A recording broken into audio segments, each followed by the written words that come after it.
eager to listen to you, Mr. Lapsia, as we embark upon a journey to achieve meaningful and lasting success in living life as it should be lived. So, Mr. Lapsia of Gold Medal Solutions, here we are, all ready to show up, suit up, and go for the gold.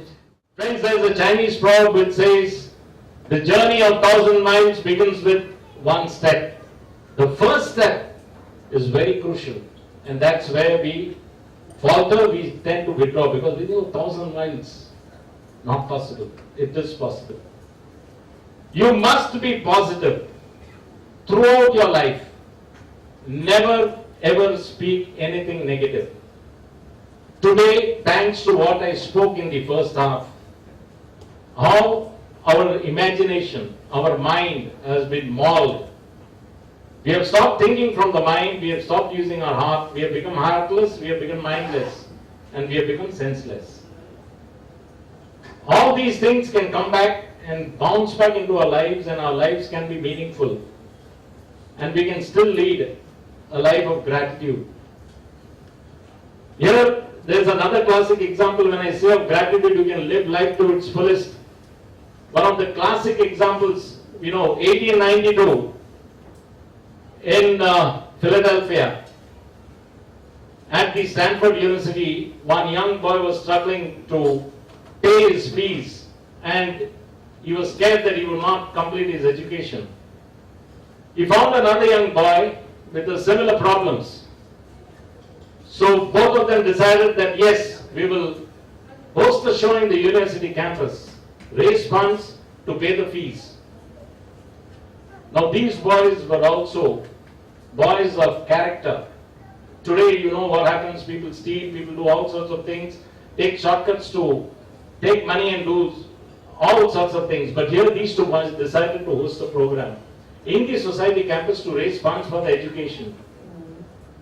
They went and they sought the help of one of the leading pianists in town, Ignacy Paderewski. He was the noted pianist in town in US. They met the manager, and after a lot of haggling, settled for $2,000. So they said fine, they came back, chanced up, they said, oh, $2,000 in those days was a big, big money. They really toiled hard. Day of the program, they collected only $1,600. They were short by $400, and they were scared. Now they wondered whether this Ignacy Paderewski would perform. Forget $1,600, but the other expenses for hosting that event. They went to Ignacy and told him, sir, they gave him a check of $1,600. They said, this is what we have collected. And to be honest, we can't. And today evening is the show. We will give you a post-dated check, and the balance $400, we assure you, in about 6 months' time or 1 year's time, we will send it to you. Paderewski had a look in their eyes, just told the check through it. He said, nothing doing. I'm not going to charge you a penny. Keep the money, $600 with you. Meet your expenses. And in case you have balance, give it to me. He performed that night. Now this was the greatness of a man, a greatest pianist. He performed, he didn't know the children. Why should he do it? Today, will we do it? No, because we don't know them, we will not do it. We start entertaining thoughts, oh, these people are fraud, oh, if we do it, what? And today you ask any celebrity to perform, certainly not.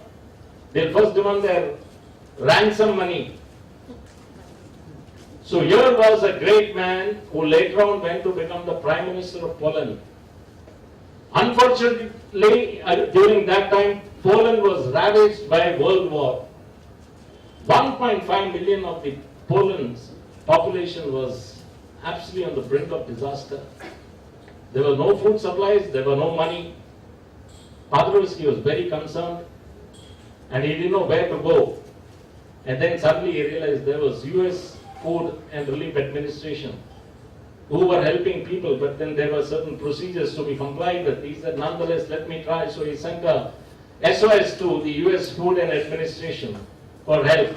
And within no time, tons of shiploads of food articles were sent to Poland, and everyone survived. People thank Paderewski for this because of his greatness, his goodness, his humility, that he was able to get this help from US. Ignacy Paderewski, the Prime Minister of Poland, was touched.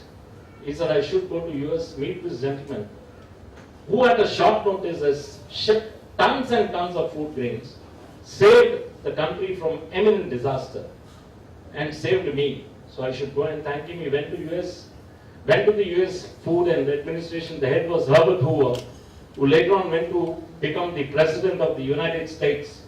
He met him, shook hands, he said, thank you. And the moment he said, thank you, Herbert Hoover interjected. He said, Mr. Prime Minister, you don't have to thank me.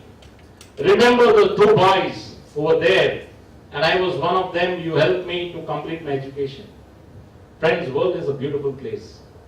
What you give, get back in abundance. Herbert Hoover still remembered that this great man, and this great man did the feat. He didn't know that these boys would become great. Herbert Hoover went on to become president. Now, these are facts. These are not stories.